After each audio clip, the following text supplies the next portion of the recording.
maple syrup. I It don't doesn't matter know. what song you play. You always drop at the same moment. Yeah, because I don't know what to play next.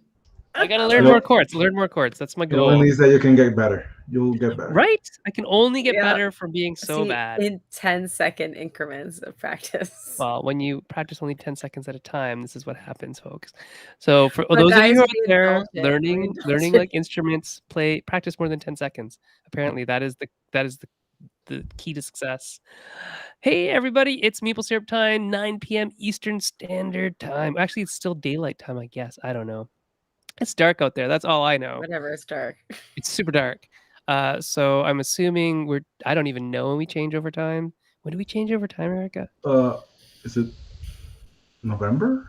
Yeah, No, it's on It's October, right? probably I don't know. I actually don't It's know. We got to should be look it up. It's soon. the end of It is October, early November, it is like and deadly dark out there right we now. Like will how are fall kids gonna go 40. trick or treating? That's what I want to know. It's But gonna be super dark. I mean, this is normal. It is 9, folks. But yeah, it's getting dark early. It's getting cold too. Yeah, it's cold outside and the wolves are howling. At least where we are. But Julio, where are you calling in from?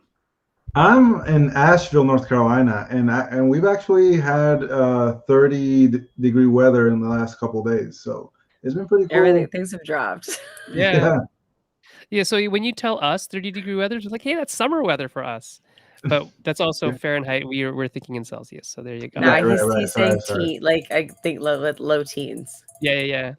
Yeah, Yeah. I was raised in 80-degree weather all year round, so So You're like, what is this dip and this craziness? I love it. I love it. I've always been a person that I sweat like this. So whenever if it's above 30, I'm good. So I'm actually pretty good on cold weather. yeah, So there you go. Very cool. So Julio, let's talk about your origin story. How did you become a game designer?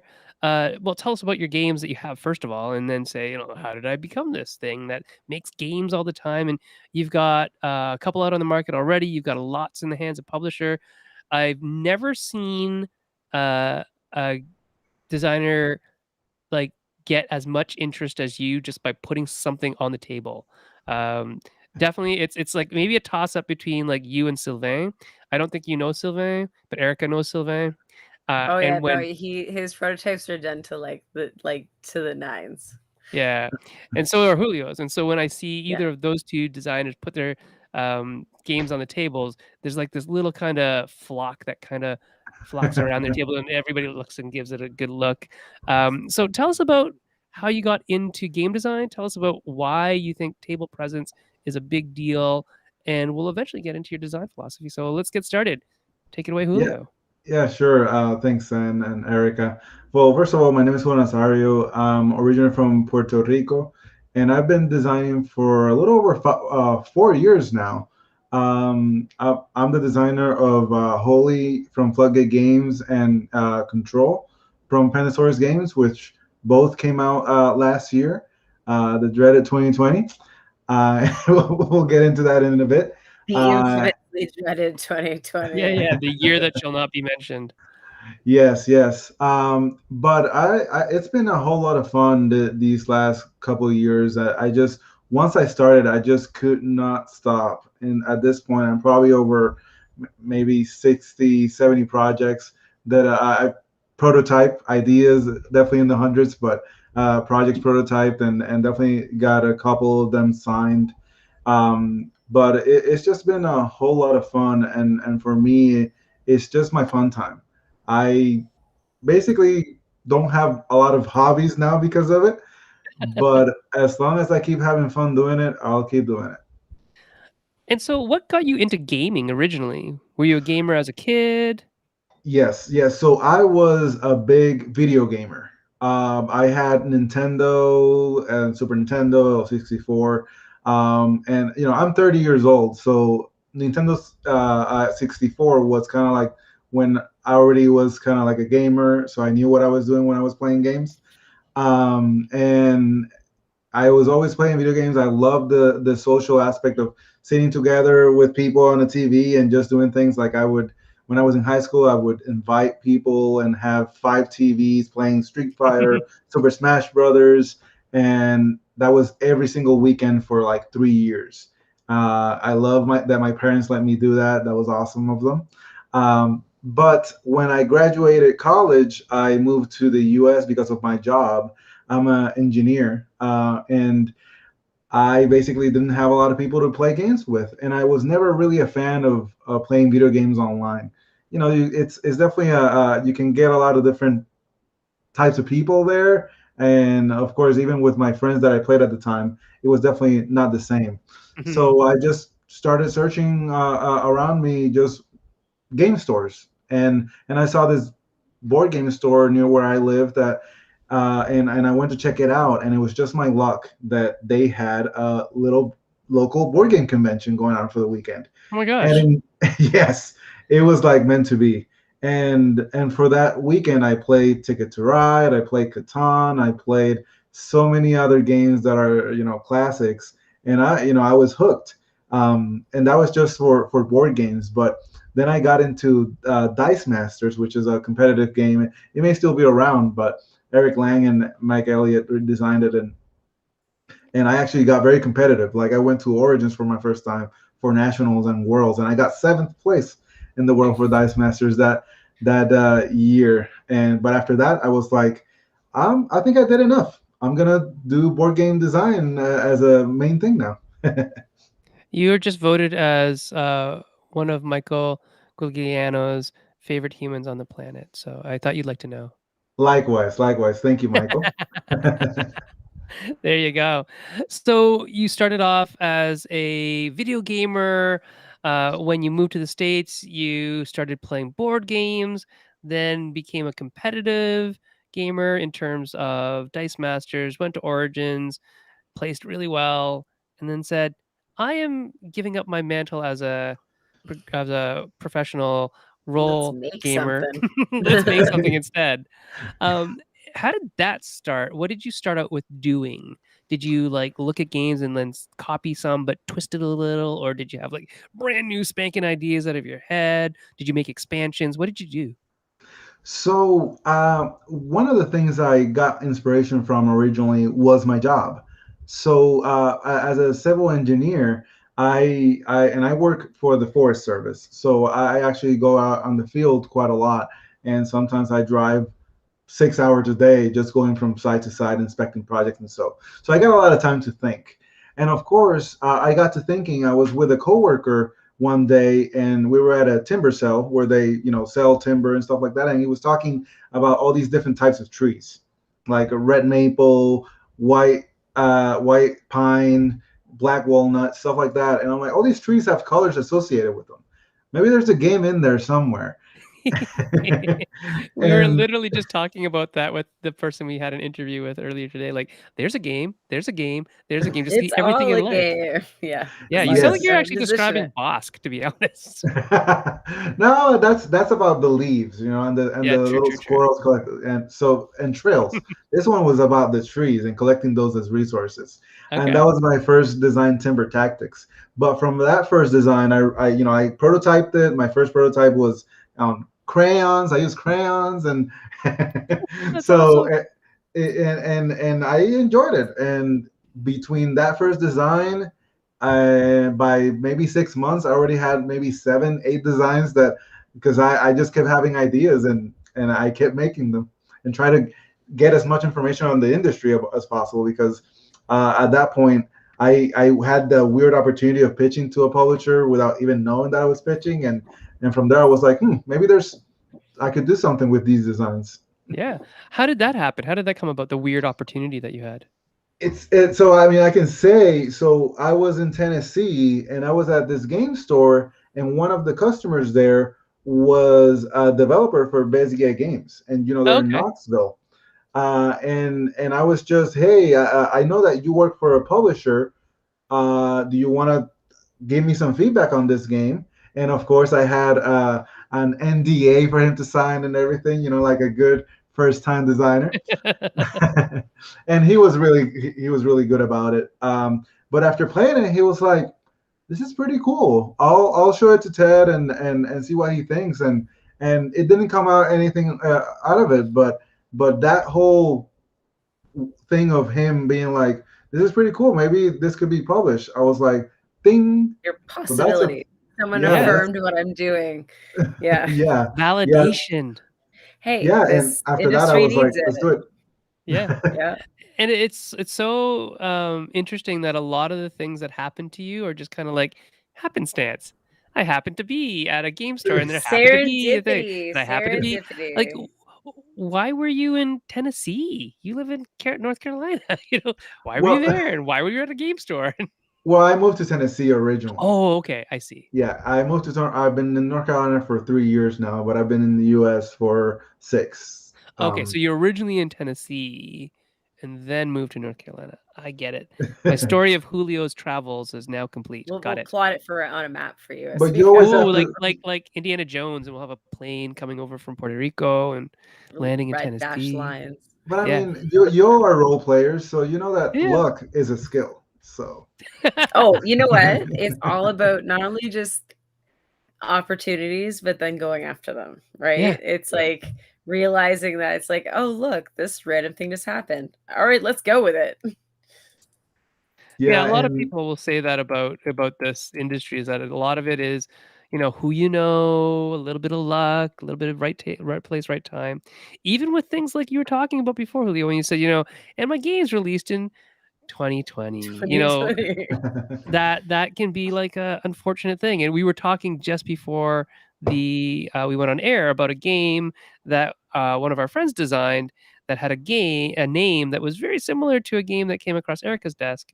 And it's like, well, the timing's wrong now for that product because first to Gone. market often wins, right? Yep. And yeah, you so don't it know what could. people are working on until it comes out in some way. Yeah, and for me, I guess it hasn't. I know a lot of people sometimes when, because I do a lot of off the wall kind of stuff, unique components and stuff like that. And sometimes like I put something on Twitter, I like to share what I'm working on, and sometimes somebody just contacts me like a Facebook message or Twitter message. Hey, just so you know, we're working on something very similar to that. Just so you know. And I'm like, it's fine, no worries. It'll probably be different, but it's always good to know that people are, Mhm. are sharing Yeah. that.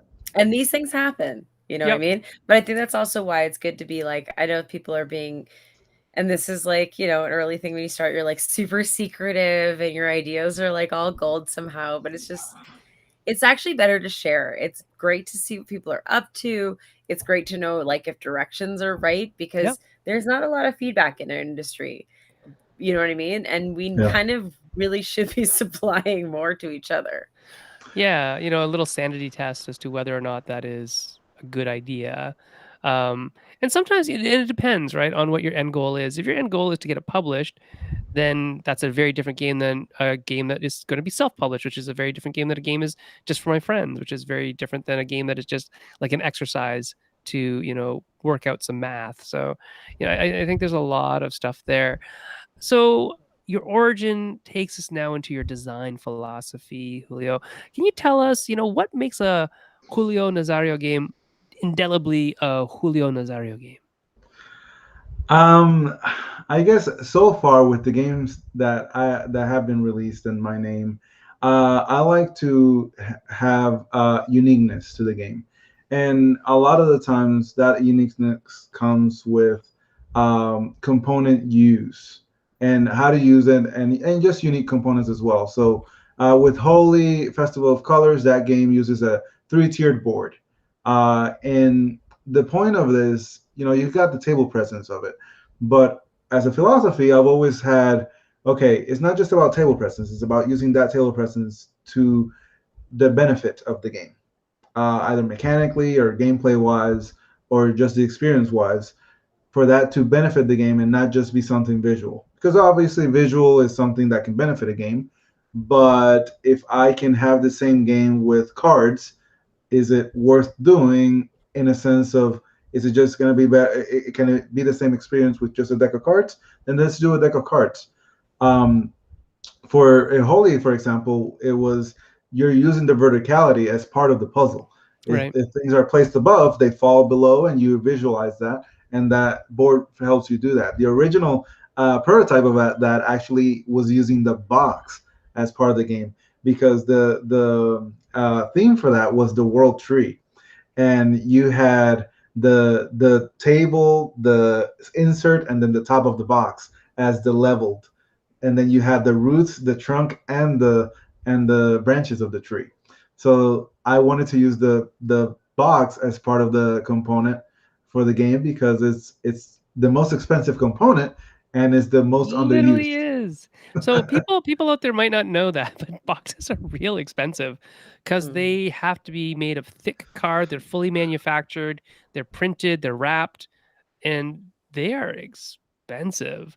Like on any manufacturing um, checklist that you see, the box is going to be most likely one of the most, if not the most expensive single component that you pay for. They Yeah. are ridiculously costly. Yeah, and another thing with my philosophy, besides what I just talked about, is, like I said, I'm originally from Puerto Rico, so my first language is Spanish. And language independence in games for me is very important, where I can make as much of a design as I can with as little text as possible. And sometimes, I definitely put text in my games, but if I can use colors, symbols, numbers as the main system of interaction, then that's what I'll do, and that's how I start with. So a lot of my games are definitely on welcoming games, game gateway type games, because those are the games that I like to play. Yeah, and Michael is just being your cheerleader again and saying that your designs are also unique, so engaging, so out of the box creative, and it's true. I think that's again one of the things that we always see, and we're always very interested in seeing what does Julio have coming out of his bag next. Yeah, you excel It's just a visually for sure. yeah, it's just a great experience. Like this next thing comes out, and this next thing comes out.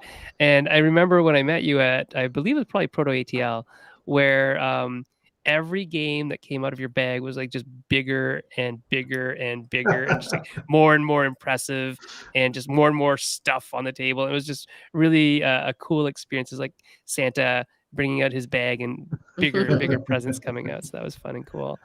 Um, in terms of the language independence, I think that's a great point. That trying to make the game as language independent as possible. Do you find that difficult? Do you find it kind of relegates you to a certain type of game? Honestly, no. I think it's just like the global language, you know.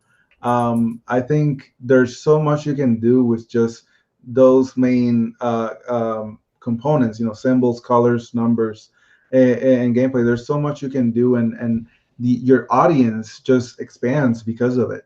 Mhm. You can definitely have an audience of you know. Uh, kids, 3 year olds to whatever age you want. Of course, when it comes to designing those type of games, it can become you can start being in that box of, oh, I can't design that way. I just gotta limit myself to that, and that's not the case. I think the uniqueness of the gameplay comes with the components that you have and how you use them. Cards are always great, and I've done design games with cards. But if I can use the three dimensionality component to it, it's such an underused uh, dimension. Mhm. That height of in games, and of course, a lot of times it's used as a visual. But there's just so much you can do there, not just bring people in. But when it comes to just using colors and symbols and numbers. There's so many games that you go that way, and they're elegant. And when you see them and you play them, this anybody could have designed this. That's not true. It's so hard to design games in that elegant factor that is they're engaging and people want to play them over and over, but there just takes 1 minute to explain how to play. That is Yeah. definitely one thing that is really hard to do as much as a 3 hour Euro. I think Oh, it's it's harder. incredibly difficult. Yeah, I was actually gonna say it's one of the reasons why, a genuine, like arguably good mass market game or intro game is hard, is the idea of doing simple beautifully well is is not an easy task. But No. even as you said, like going three-dimensional, it's like, but it's ensuring it's necessary too. Like if I'm gonna go 3D, how do I use it, right? Not just so it's like, oh look, but it's taller. Yeah. Like No, I definitely agree that there's a true art to making a game that um, can be everything it's supposed to be in a small form factor, as well as a game where there is verticality that's used. And I think it's actually easier to throw stuff at a game and make this big bloated thing that everybody kind of goes, "Oh my gosh, there's so much in the more box." bits to fix it instead of Yeah. what do I have to do if I have to strip it? Yeah. Yes. Now, the converse of that is that I do also think that there's some games that probably lack a little bit of soul because they've been so streamlined.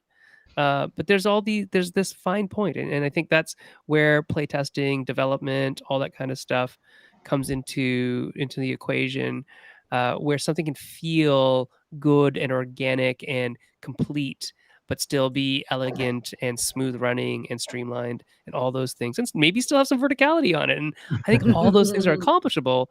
It's just real hard, right? And there are also other constraints that are involved in terms of what you end up with on the table for a lot of people. A lot of it's cost, and then there's other things, like when you try to make something completely language free in the component tree anyways, that could be possible if but then it doesn't limit the games you make, but it may make you think harder and differently about the types of games that you're making. Like making a game that's a storytelling game that doesn't have any text on it doesn't seem Mm, Could doable, take a very different approach, but yeah. it would mm. take a different approach, right? And so the other thing that you have to think about is that printing the components in a language independent game, that's the costly thing, is I don't want to reset the printer for every language version. But what happens if we had one component that we just have to print in different languages, and then we sort that out like like a book? Yeah. So a guidebook or something, or like Lucky Duck might have done with the Apps. Chronicles of Crime and the apps, is Mm. like, what if the apps carry the burden of the language, and the components have none? They just have QR codes, right? We just refer it to the right thing depending on which language you want to play in. Do you want to play in English, French, Polish, whatever? So I think there is, like if you look at the Chronicles of Crime stuff, there's nothing on them. It's just icons and QR codes and a picture, but you can play it in multiple languages because the app is doing the heavy lifting on that one. Yeah, it's a great Everdale, tool. says Andrew Wolf. I Everdale for couldn't tell if he verticality, meant yeah. that as a intentional verticality or a not useful verticality. I couldn't figure which because it falls I'm into not both. sure. Yeah, it really does. I think it Everd generally falls into both. Is it useful? Only on the fact that it tells you that your turn is over, so is it actually useful? No. But Yeah, I it don't know. completes the tree look. Very good at doing that. It does do that. Your mileage might vary. Thank you. Thanks, Andrew. It's true, it's true. So now that we know a little bit about you, where you come from, and your philosophy in game design, tell us a little bit about your process when it comes to actually making the prototype, because that is, in my opinion, one of the hardest things for people to get over the hump. There are a lot of people out there who like design in their head, keep it on a spreadsheet on their computer, and never ever make it into anything. And you were saying that within like a week you had a prototype of your tree game or something like that, and it was ready to be played even though it was crayons. And we laugh at the idea, oh, it was crayons, ha ha ha, but that's better than somebody who has a 600-page spreadsheet of nothing that never gets made and played, right? So I'd rather play with crayon. Yeah, I mean, it's definitely changed since I started designing games. I mean, I guess I would say do as I say, not as I do, because I definitely put some time up front on to making a prototype look nice. I mean, I do spend a lot of time thinking about how a game can work and do what I call internal playtesting. just think about the game and how this can work. And there's only so much you can do that way, but you can go pretty far through that internal playtesting. Once you're at a point where you're like, I think this could work to some extent, then that's when I prototype. And essentially what I do is I go on my computer and I open up a publisher page, and I just start working with what I want to work with. Of course, with the kind of games that I do, sometimes is I start designing a component, or start searching for a component that may be beneficial to my design. For example, I've got one new one that I started designing that I'm using bounce. It's called bouncy acorns, and I'm using these acorns that bounce. So That makes sense. yes, Imagine and that. so I have a 3D printer, and I looked for a way to make them so they could bounce, and they actually sell um, flexible filament, and I Oh, made wow. an acorn that would actually bounce out of a 3D printer. The problem with that was that they were too light. They bounced and they worked, but they were too light, and I wanted weight to them because they could be used to knock down things and stuff like that. So what I did was I bought a bag of 100 bouncy balls, and I just cut them into somewhat of a squarish shape with a little roundy side. And that's sometimes what you need. You sometimes need a component that's similar to what you Make it need, work. and Yeah. exactly customize it to your needs. I guess having the tools that help you do that as well is very important. And I'm not talking about 3D printers or expensive things or laser cutters. I'm talking about Exacto knife. I But mean, can we talk about laser cutters and 3D Yeah, printers let's talk later? about the fun toys. So what people may not know is that Julio has all kinds of fun toys at his house. And one of the reasons why his prototypes can be so awesome is that you prototype them yourself, most on your own machinery. So, and I think this is especially with the people being at home and genuinely considering like, okay, how do I prototype things when I don't necessarily have access to the things I had before, but mhm, in some ways I have access to new things. So yeah. I have a feeling people would love to hear some of your kind of like tips and tricks, but also like, hey, maybe you don't want to do this or you don't want that thing because a lot of us are now considering, well, what can I do at home? Yes, for sure. I mean, one of the big shifts in my design career, I would say, and then for a lot of people, has been, the COVID. And last year, for sure, I took it as it's going to be a learning year for me. I'm not going to be playtesting all the games, and there's a lot of tools out there that I've been wanting to learn. I've just been so into just doing the things how I've always done them. But now that I have the time, let's do it. And first, I'm just first one, and you've talked about this one a lot, and I'm gonna go through it a lot. But tabletop simulator.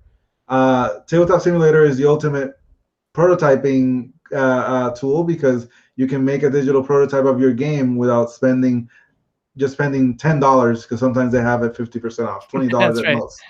And just learning that tool is the important thing. And there's so many tutorials out there that can teach you how to do that. And I know you've talked about this a lot, but I won't go into it. But next, the other thing was when it came, a lot of the games use cards. I've talked about that. And Nandeck was a tool that I've always wanted to learn how to use because of, okay, you can have a spreadsheet and you can change things and then auto populate and make a new deck of cards like that. And I thought, that's a time saver. And I thought I'm gonna do that, and I learned how to use Nandeck as well. And it has been really useful for my designs that involve cards because when you're iterating, that's the life and blood of design, playtesting, iterating, playtest again. If you can get faster on the iteration part, then that's a benefit overall. But the last one, and one for me personally that I just wanted to learn because I thought it would help my design, was 3D printing. And for that, you would think, oh, 3D printers, that's just too expensive. I got to spend $1,000+ to get a 3D printer. Not really. I got my 3D printer, and which I still use, for $200. And just normal printers are sometimes more expensive than that. And from there, I just started learning. That's the thing. It's just taking the time to learn a new skill or tool.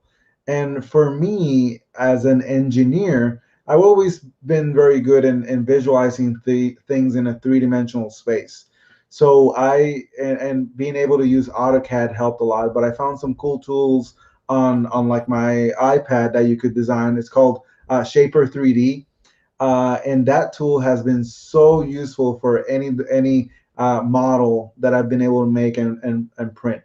But a lot of the times, there's also some free websites out there. Thingiverse is one that has a lot of different models for free that you can download. And again, if you're thinking of something that's similar, like if you're trying to buy it on eBay or Etsy or something, you maybe want to search it on Thingiverse. Maybe it's there and you can print a couple. Like right now, not even custom components, but like cubes. I can buy a tub of 1,000 cubes and maybe use 200 of them because of the colors that I wanted, or I could just print them myself. And these cubes, they could be cubes, but then I could etch in a little symbol to make the cube language independent, not just in color but in symbol as well. So it's a little fire resource, then it has a little fire symbol etched into it. And it's the same amount of filament that I would use if it was just a normal cube, probably even less because I'm etching into the cube. um, but so for example, I have an Ender 3 Pro as a printer. That's the printer that I use, and I've done a couple of upgrades to them. But from the start, you can definitely start printing and start working with that. But from there, I guess my thing with designing new components and stuff like that was always trying to find what I needed in a normal, like for example with the acorns. If I could find it out of that, I didn't have to design a new thing for it. If somebody already did the work for me, why would I need to do the extra work? However, if it's something that I really want to design and I could sometimes even save money on it, then I'll do that. For example, going back to the acorn game. So for that one, I have, let me see here. These are little squirrels that I 3D printed, and I had to design them so they could latch on to the tree that they're climbing on. And this little latch thing, I had to make 6 versions of it just to make it right, which is something very interesting that I was thinking about, because now when you're designing something that has a custom component in mind, you're not just iterating on the design as mechanisms and gameplay goes, you're also iterating on components. Like I printed this tree that I have here. I can just show it here, but I already made changes to it. So this thing just disconnects like that and all goes on the box. But this is a new component that I printed because after doing some testing, the top of the tree that I had wasn't working as I intended it. So I had to go back to the drawing board literally and design a new component and print it and then test it again and see how that worked. So even though the game was working as intended, the components weren't backing that gameplay. So it is double In iteration the in a world sense. of, like, toys and games all at the same time. It's sort of Yes. like you're just like, but to be fair, there's such a blend and a blur and in such a great way right now too. Like the idea of what components you could have pitched to a publisher, 5 years ago, and they'd be like, "Oh hell's no, nobody's gonna do that. Who would touch that?" And nowadays they'd be like, "Oh, I wonder what manufacturer I could talk to that would, get me." It's such a mentality shift, right? Of what they think is now possible. Yeah, yeah, and it's interesting because when I started, I just did a lot, like Sam was saying, I was doing a lot of crazy big things, and I sometimes that worked to my detriment, really, because me being a new designer, I didn't know who to talk to about the games that I was working on, especially since a lot of publishers focus on different things. I didn't know who to approach about certain designs, and now that I'm definitely more experienced than I was then, I definitely have a direction of who to talk to regarding different games. So when I'm designing things, who would be able to work on something like this? Because like we were saying, ultimately you got to think of it like a product when you're doing custom stuff like this. Because I mean, it looked big and all that stuff, but ultimately it's just three pipes and a top, and it all goes in the box. It has a little board, and that's basically it. So it looks impressive, but you gotta also manage the component count and complexity, and of course the experience of it, because a game like that, you wouldn't want it to be, more than 30 $25, and that's obviously limits who you can pitch it to, who you would your audience is as well. So there's so much now when it comes to design, and the complexity of it is not just in the game, but so many thousand things outside that sometimes it's just on developers and publishers that think about, but as a designer, you have to think about too. It's true. If you want to do something enough, especially if you can figure out how to do it yourself, the thing is, like, we love, I think we've talked about this a bunch of times before, where like I think everyone loves to assume they have imagination, but it's like it only goes so far. So if you can actually show someone how to do it, because in their head they've never seen it before, it might not completely be possible. And you're like, oh, you just do this, this, and this. And they're like, oh my God, you do. Like, that is exactly how you do it. But you need people's alternate experiences to be able to actually get to that place. Definitely. Yeah. Yeah, it's something like what you're saying, Julio and Erica as well. That that visualization of the piece that fits and works and does the thing. That's a real skill that some people just don't have because they're not used to maybe visualizing things in 3D space. Maybe they don't know the capacity or capabilities of a machine, what it can and can't do. And a lot of people are just very comfortable in what they already know, which is like cardboard and cards and things like that, and chits and tokens. And so, And even with that, you can do a lot. Mhm. I wasn't using a 3D printer until last year, but I was making cardboard constructed things when I first started, and there's a lot you can do with that as well. Yeah, and you have to think fun, think three-dimensionally. Like, I mean, you're talking to, like, I mean, to be fair, you're talking to Julio and myself. So, I mean, I think I literally have things where you 3D construct cardboard into more 3D objects, like behind my head. But, Right. just when you choose a theme, you're almost not limited in any, like, and dimensionally, you're almost never limited as long as you can figure out how it matches the game. Yeah. Right. And I think that's a really good point too. That all this 3D printing stuff is great and everything, but we have to not worry, but be considerate about does this meet a need in the game that couldn't be met in some other way? Is it the most effective, cost effective? It's space on the Sustainability can be a table, thing all this stuff. Yeah, too, right? yeah, Yeah, and one thing you were saying, son, before we started, is trying to convince me to get a 3D printer. yeah. So Convince me. here, yeah, Sell here's me. how I convince you. Again, you can buy one for $200, a good one that I've used, and it's great. And the filament that you're using, you can get a spool of 1 kilogram for $20. And remember, we're in board games, so 1 kilogram of plastic goes a long way. True. And I mean, and even from then, you can always buy smaller sizes of spools for different colors when you need different colors. But a lot of the times, like for example, in this, this is just black, and I painted it because I wanted to do it, and it was fun. And there's that part of design Exactly. as well, right? Yeah, It's fun. Yeah, add the details after. Let the plastic just be the shape, right?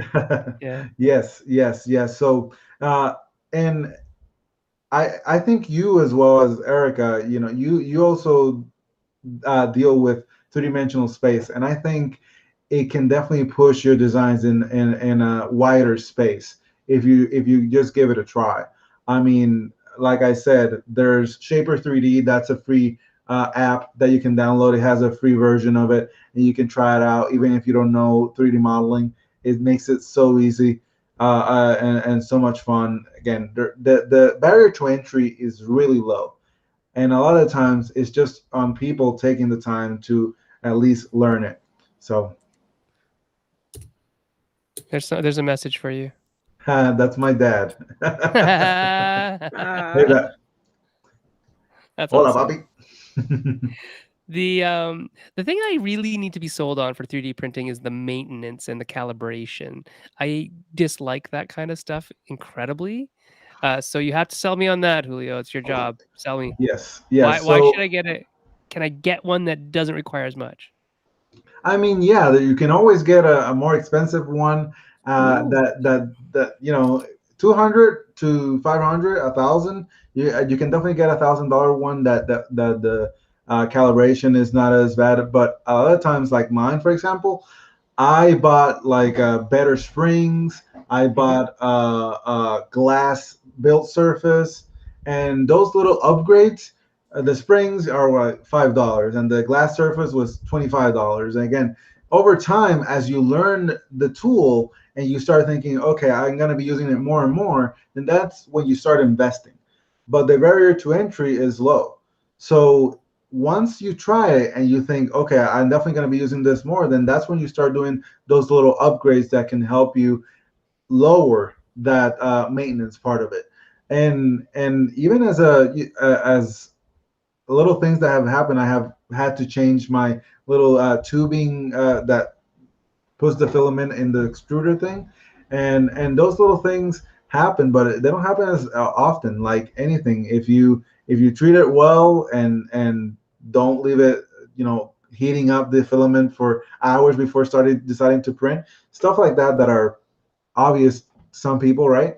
But treating your tools right, it's also a way to take taking care of them.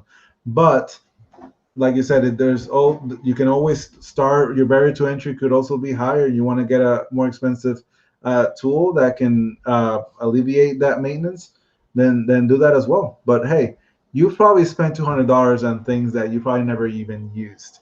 So 100%. so 100%. yeah, just spend $200 and try it out. It probably even brings some filament that you don't even have to spend on that. Right. Oh, this is And a good question. Adam has a really good question. yeah. He said, I wanted to jump in this year, but resin printing was what excited me.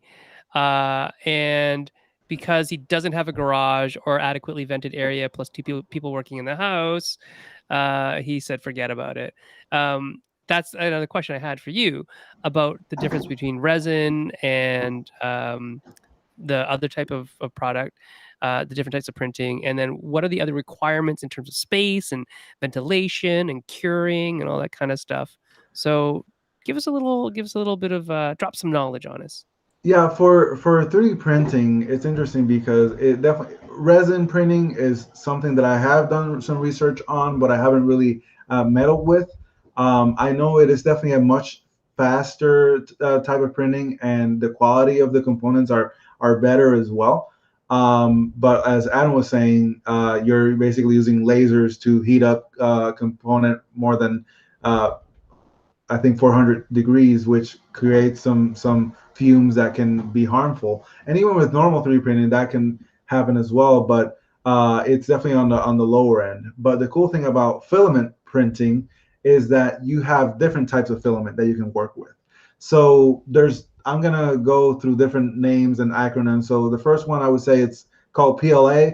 This one essentially is very hard plastic, very brittle, but so it's good for something that's big and bulky, and you need some good quality component. But if you make something like these squirrels, they'll probably break if you are a little rough on those narrow pieces. Then you've got something like ABS. ABS is plastic that's more flexible, but and more ductile. What that means is that when you're printing, it gets a little stringy. And what that means is that it doesn't look as good physically. So you can get something like this where you've got some hairs on it and stuff like that. it's like So the glue gun effect. yeah, exactly. But the component is more flexible. So if you want to make something like a little spoon, you can probably do like a little catapult with a spoon and stuff like that. So it can bend some. And then there's stuff like it's in the middle area, like PETG is one that I use a lot. My scrolls are used out of that, and it's basically an in between. And as a plus, I use eSun as a manufacturer of that PETG, which is low VOC, so low fumes, and you can recycle it as well. So there's a lot of different components. I mean, I have like a catalog of different types and what they're used for. And I mean, I've searched like there's even like metal type components that you put on my 3D printer. I haven't dealt with that, but it's always good to have that option. Like, I had the flexible component that I didn't know existed. That I can make things bounce now. That's a cool little thing. But Hmm. yeah, ultimately, um, those things I could definitely have it either close to a vent or a window. But a lot of the times, it's for filament printing. The fumes are definitely almost non-existent on that because of the plastics that are used. Of course, the type of plastic that you buy is also important. I mean, you can get Do some $10 research, spool. right? Yeah, you can Yeah. get a $10 spool from somewhere you don't know, and that can definitely be make sure where you get your material from. Right. There's lots and lots of different varieties, lots and lots of options. And then once you get into like resin, then you're talking about like curing stations and Yeah, all the ventilation and things that you need that are a little different. yeah. I didn't even Um, say that. With this one, once it's yeah, done, you can take it out and it's done. you can lick it. I think that like the Uh, resin stuff is fairly toxic. So, uh, let's not lick yeah, stuff, son, or encourage people to lick stuff. yeah, don't lick things. That's bad. Okay, so maybe you sold me. I don't know. I still wonder. Here's the last Oh, thing. Here's the last here's thing. the kicker. He's Here, not Here's done the selling kicker. you. Come my on. wallet's coming out. Ready? Go. Julio Nazario is your friend, so you can always talk to him about if you have any questions. Julio, can you please come calibrate my thing all the way from North Carolina? That isn't gonna No, happen, Julio. if you I will have fly you up. any questions, that resources, There you go. that's what I'm Resources trying are to. important. Yeah. I did want to get if I do get one, I will get something that another like a friend has, so at least we can chat about it and figure it out like together. Because together we're better people. There Use you those go. resources. I was at one point like, hey, resin is probably better, but then it has all these other things like wash stations and whatnot. It's like I don't want all that. And then I thought about like a glow forge. My friend has a glow forge. A couple of my friends have a glow forge, and it's like, that might actually be more better for what I'd like to do. Although I would like to do more big 3D things. Um, I do think that I don't know. I don't know. I don't know if I had the choice between one or the other, what it would be. Now, laser cutters are like 10 times the Expensive. price, Yeah, right? They yeah. can I make a think I think like the Glowforge. I actually was looking at one today. see, Funny look at enough. you. Yeah, but it is a high price point, and to be honest, it's that cost effectiveness of things. Yeah. At this point, I may just use it to make things make things faster. I need to cut all this, so the Glowforge will make it like that. But there are other tools for my use that have benefit me. I got myself a scan and cut, brother scan and cut, and that Yeah, yeah, was yeah. it was a $400, and it just uses like a exacto knife type thing to cut things up to 3 millimeters. Okay. So I use chipboard as the main component on that, but like when I need tokens or hexagons and stuff like that, it'll cut it like Ooh. that. It is. It definitely has a lot of components like mats. You got to buy mats with tack on them. So it has been a tool that I've used, but at this point, my investment hasn't been returned just yet. But it's Yeah. getting there. Yeah, Jeff Engelstein has one too, and we had talked about it. He's like, I don't know about it. It's kind of iffy on it, but he hadn't used it a lot at the time when we talked. Because we last time we talked in person was like physically in person, so it was probably Grand Con 2019. Oh my There you gosh, a long time go. ago. So by now he might have made a return on investment. I'll ask him next time we speak. But yeah, so I think like things like the brother, like a cricket, a Carvey, all those things are real cool. Uh, but in the end, the laser seems to be the one that is like screaming out. Now, the other thing, of course, we're yeah, nerds, so yeah, I lasers mean, are always lasers, come cool. on, pew pew. Oh, But the also, I lasers. have friends that and Erica knows who they are, who like basically have little businesses just cutting stuff all Hmm. day long, to pay off pay off the Glowforge in like a week or two by running it constantly, I guess. But so I don't know. We'll see. We'll see. But you are definitely getting me closer towards that idea. You're slowly convincing him. Yeah. No, I mean, so I've always wanted one. It's just I need to be convinced that it's not just going to be something else that I play with and goof around with and then leave. And that's Um, it, yeah. yeah. You just need a good idea involving one. That's all you Yeah, need. right. There you go. So and that's the thing. I mean, obviously, in this industry, having something that can fabricate is a good thing. Whatever it is, whether you're fabricating with an X-Acto knife, like we said at the beginning, or a 3D printer or a laser cutter, fabrication is part and parcel of this industry. Whether you're fabricating virtually on Tabletop Simulator or with paper and plastic and wood using X-Acto knives and 3D printers and laser cutters, right? Yeah. Gotta make So it somehow. got to make those things Just somehow. don't buy the expensive toy if you're not willing to either first have a good idea for it first, Yeah. or genuinely spend the time to figure out how it works. Yeah, Yeah. those are two things, right? Those are the two things you need. Now, uh, the interesting thing about all of this talk about, prototyping and things like that, as we're hopefully the world is opening up, the world is healing, you can go touch some grass, it's awesome. And we're getting out of this whole pandemic-y thing. Do you think, Julio, that, publishers are going to want to play physical prototypes more than TTS stuff? What do you think?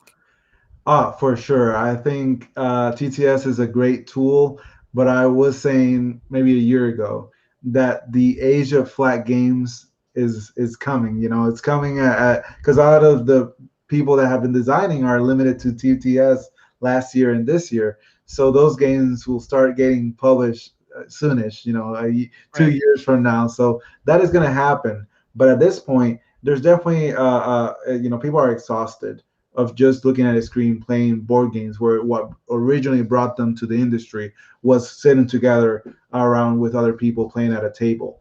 And any game can definitely bring people around the table, but anything that you can make that doesn't work on TTS, that just makes it that much more special, because that's what makes board gaming special. Something that you can touch, you can play with, something you can interact with, and with other people with whatever it is.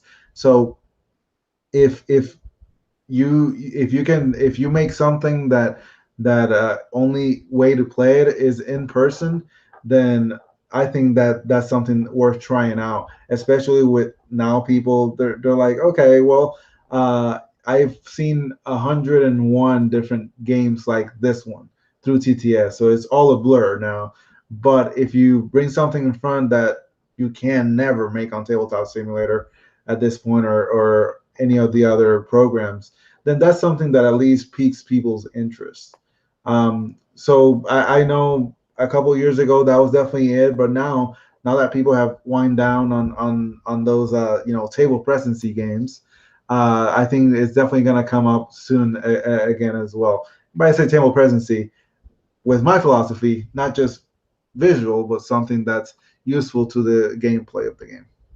It's funny you bring Right. that up. I think there's gonna be a huge juxtaposition because I think there is the people who are tinkering and genuinely learn how to do the 3D, while a bunch of people are doing like there's almost gonna be like no in between game. It's either flat or completely like dimensional. Like I really do because it's funny. I'm thinking a bunch of things. You're like, you're right on some levels, and I'm thinking of other things where I'm like, holy hell, they're gonna be like some serious like juxtaposition to each other.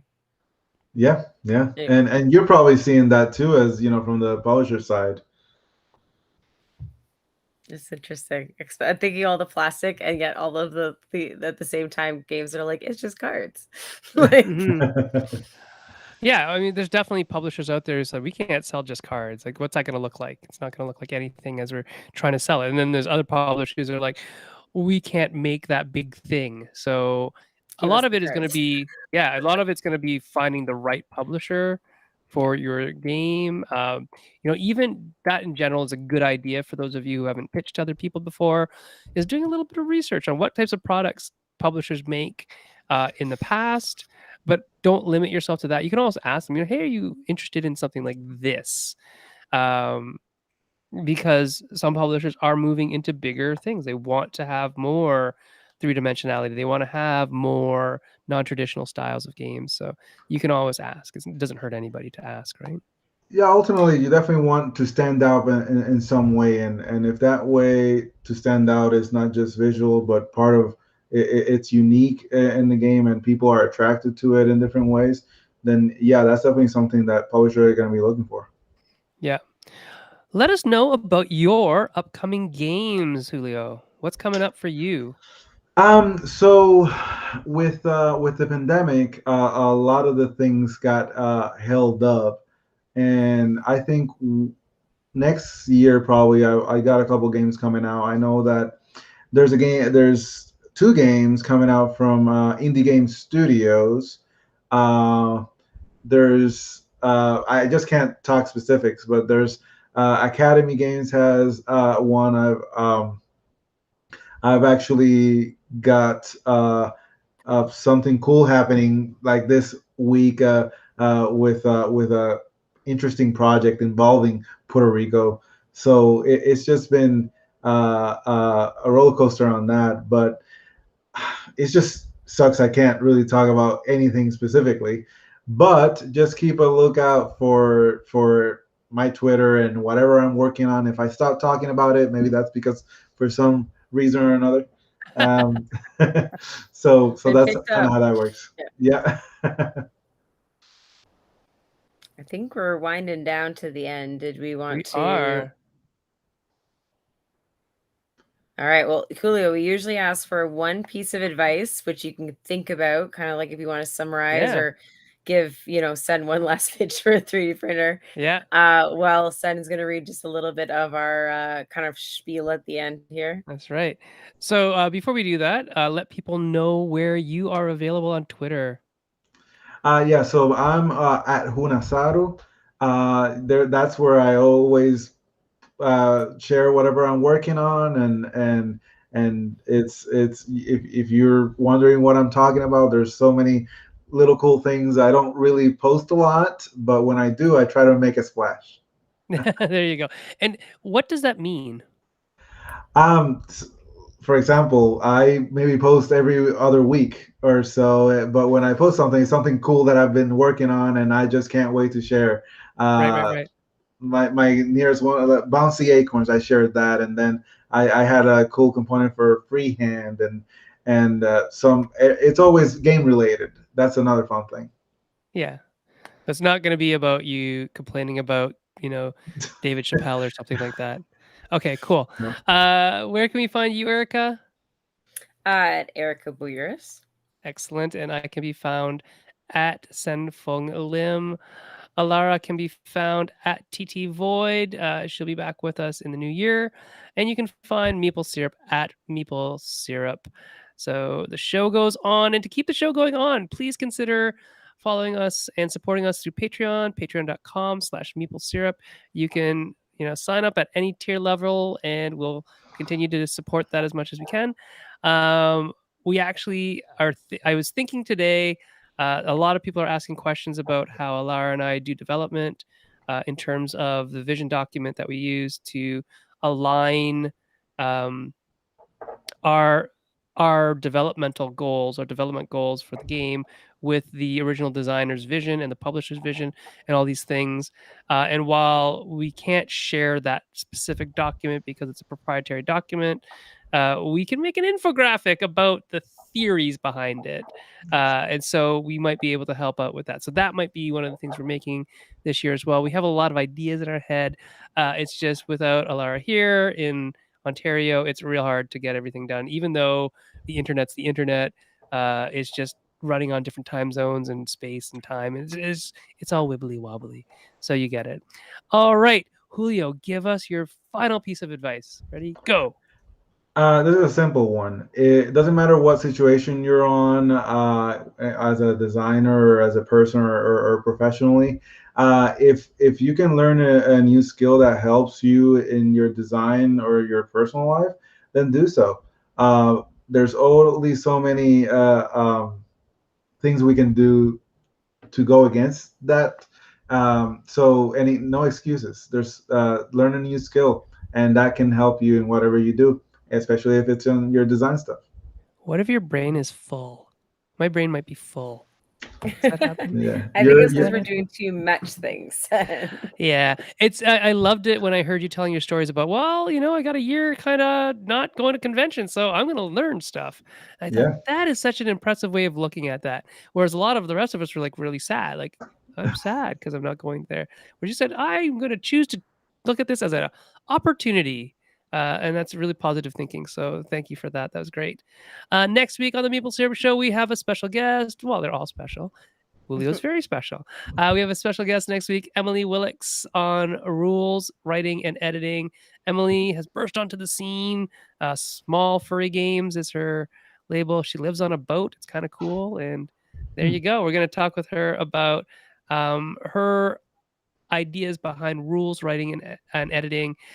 She's also become quite a force in the community. So it's nice to have people coming up in the ranks who are, doing things for the good of the community. And we'd love to hear more from people like that. So if you have any other people who you'd like to see on the show, people like Julio and Emily, people like whoever's out there who might think is awesome, especially people who have voices that have never been heard before or that need to be heard because they might not be from the majority of the population. I think those are the people who maple syrup really, really represents in a lot of ways. So pass those notes on to us and we will try to get in contact with them. If you have a way to get in contact with them, if you know them personally, tell them to reach out to us And and make an we will, introduction. make an introduction. We will start scheduling 2022. Oh my gosh, I can't believe that's coming out of my mouth. Very shortly. Alara will be back on the show at that point. I believe maybe in February, because January she'll still be up in the Northwest Territories. So I'm not exactly sure when that's happening, but things will be different. Things will be better. And we'll have Mhm. everybody on the show once again in 2022. So yeah, if you have any guests that you want seen for those times, do contact us through the Maple Syrup Shop Talk page on Facebook or at Maple Syrup on Twitter. And other than that, that's it for this week. Thank you very much for joining us.